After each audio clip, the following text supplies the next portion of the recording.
Oh man, guys, if the Guadalcanal campaign was a Hollywood blockbuster, it'd totally be a gory black comedy take on the comedy of errors, with the Japanese playing these cocky dudes who think they race superheroes but end up smacking themselves in the face with a massive historical bitch slap.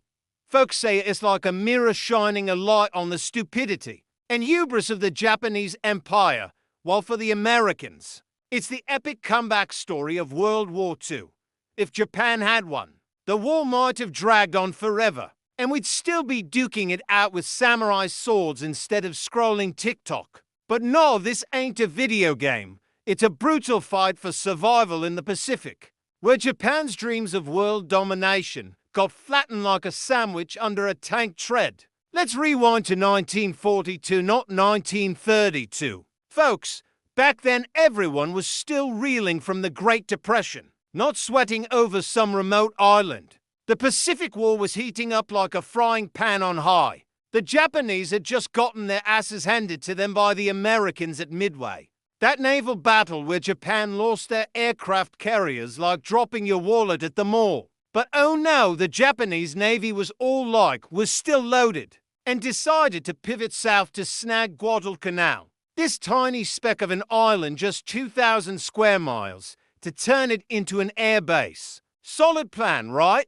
Grab it, control the supply lines, and drag the war out as long as they wanted? The Emperor was probably grinning in his sleep, dreaming of an eternal rising sun empire. But life ain't a dream. Yo, while the Japanese were busting their humps building that airstrip like a crew on a highway, Project, an American recon plane buzzes over like, "Hey, what's those guys up to down there?" Intel gets back, and US Commander Nimitz is like, "Holy crap, this is serious." So Guadalcanal gets shoehorned into Operation Watchtower like the hottest item on the menu. Problem was, the Americans knew about as much about the island as they did about making foe. Just some dusty, old geography mag, maps from World War I, pics from missionaries, and a short story by Jack London. How many Japanese troops were there? Everyone's shrugging like, "Beats me." But they had to move fast, so the US Marine Division scrambles together 18,000 guys like, "Let's roll, or we're screwed." Now here's the hilarious part. The Japanese were playing who's the bigger idiot. The Army and Navy hated each other like cats and dogs, sharing intel. Yeah, right. The Army didn't even know the Navy was building an airstrip on Guadalcanal. The Navy, still riding high after Midway like we're unbeatable, was almost done with the field, but only had 240 guards and 2,700 engineers, basically rolling out the red carpet for the Americans to picnic. No real defenses. This was peak come on in, the water's fine stupidity. Yo, I crack up just thinking about it. Then on August 7, 1942, Major General Vandergrift leads the U.S. Marines ashore, codenamed Shoestring.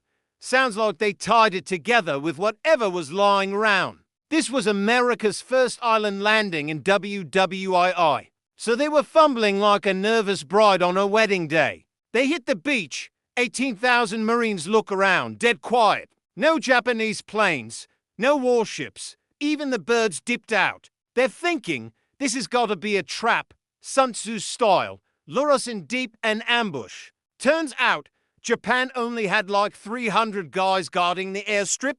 The Americans bomb the hell out of it, and the Japanese scatter into the jungle like rats spotting a cat. Boom, Americans seize the field without firing a shot, fix it up, and name it Henderson Field after a Midway hero. Vandergrift's grinning. Thanks for the freebie. Japan! Over on the Japanese side, it's total chaos. The 17th Army HQ gets the news, and General Hyakutake Horiyoshi finally finds out the Navy kept the airstrip secret. He's pissed purple, wildly guesses the Americans only have 3,000 troops, and sends Colonel Ichiki Kiyonao to clean house. But Ichiki's ego is off the charts. He is the guy behind the Marco Polo Bridge incident in 1937. All I'm invincible. Hyakutake sends 1,000 men, but Ichiki's even cockier. charges in with 900 yelling banzai, without waiting for backup. Straight up group suicide. Gives me chills just imagining it. Outcome: Ichiki's crew gets mowed down like grass under a lawnmower by 11,000 Americans. Under that overwhelming firepower, the Japanese drop like dominoes. The Americans, being decent, send medics to help the wounded Japanese. But those guys are all about death before dishonor, pulling pins on grenades to blow themselves up and take the medics with them. Americans flip out, no more rescues, and they start running tanks over bodies like a meat grinder. Some US troops even cut off Japanese ears as souvenirs like their ancestors in the Indian Wars. Ichiki, humiliated, offs himself on the spot. Americans lose just 35 dead, 75 wounded, total rout. Hyakutake rages at the Navy. You idiots, where's the intel?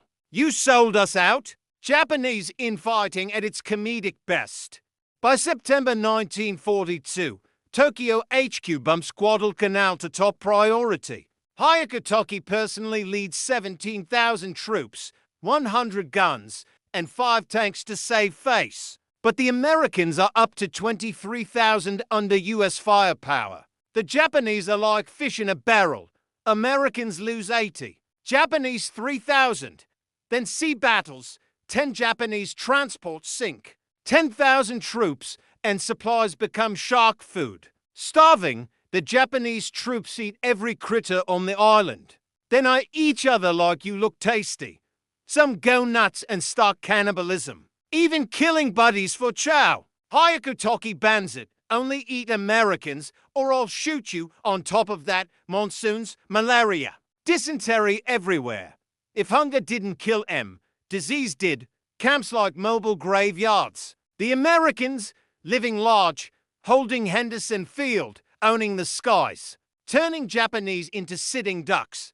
By late 1942, Japan throws in the towel and evacuates. The campaign drags on 6 months. Japanese dead around 19,000, not 6,000, exaggerating for kicks, evacuate 10,000, but they're all wrecked.